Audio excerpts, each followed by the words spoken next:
de que nós todos conhecemos um pouco da história da humanidade.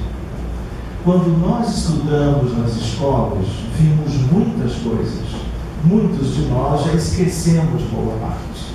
Mas como espíritas, nós tivemos uma obra que é um dos livros astros publicados pela Federação Espírita Brasileira, da Lavra Mediúnica Psicográfica de Chico Xavier. Livro este de Emmanuel, que se chama A Caminho da Luz. É um livro imperdível.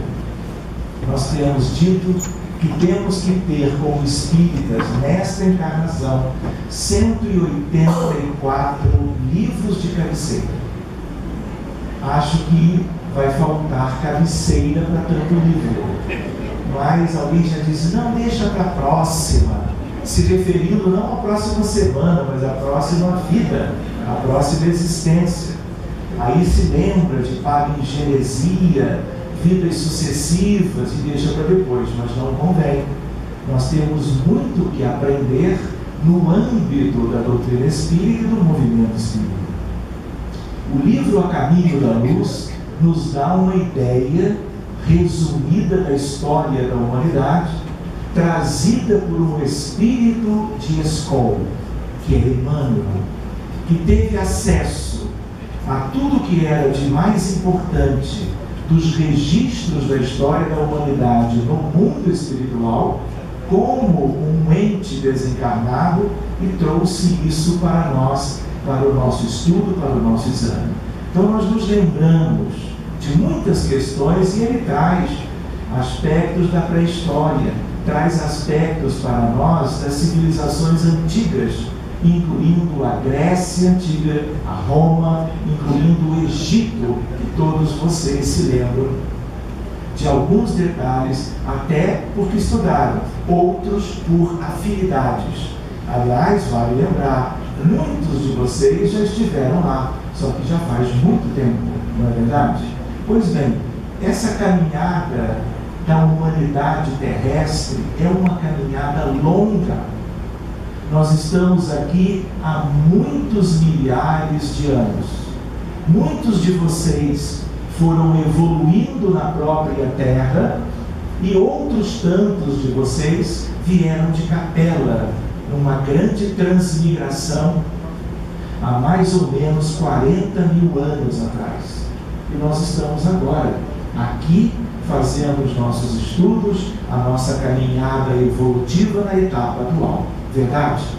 Muito bem, se nós nos reportarmos final do século XIX, início do século XX, muitas coisas já tinham acontecido. No século XIX, nós tivemos o advento da doutrina espírita, lá em meados daquele século.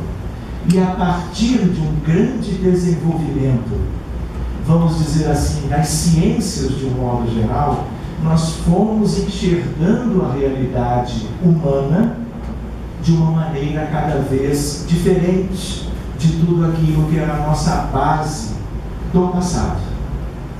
Sigamos adiante lembrando outros aspectos.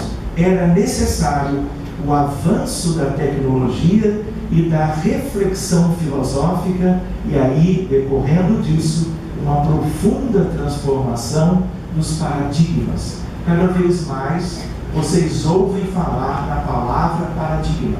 Paradigma é um modelo, é um conjunto de conhecimento que serve para nós entendermos a realidade. E isso tem a ver com a filosofia e com a ciência. E nós tivemos grandes progressos exatamente neste período, numa transição do século do XIX para o século XX. Talvez o mais importante aspecto histórico da história da ciência tenha sido o que aconteceu em 14 de dezembro de 1900, em plena transição. Alguém tem ideia do que aconteceu ali? Pois vale uma caixa de bombons.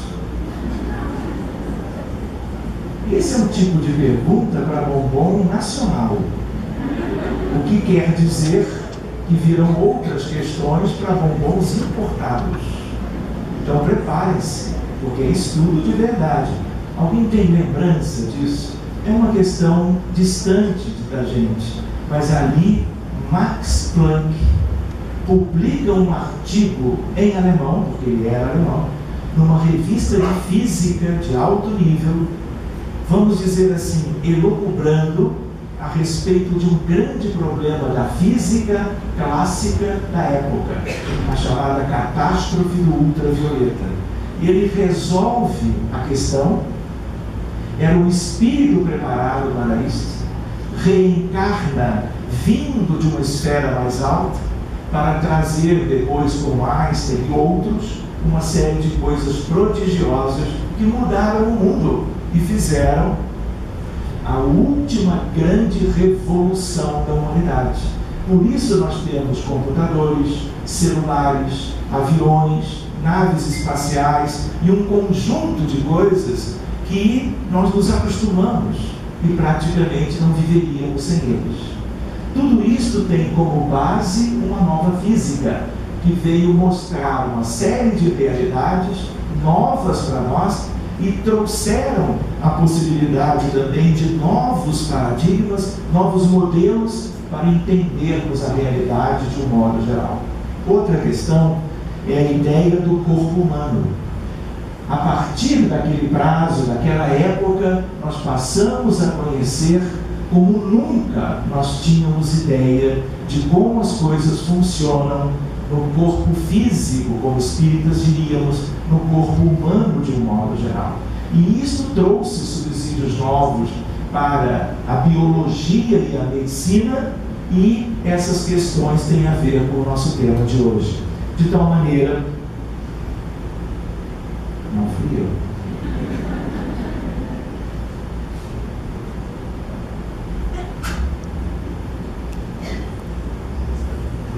Não imagino que possa ter sido.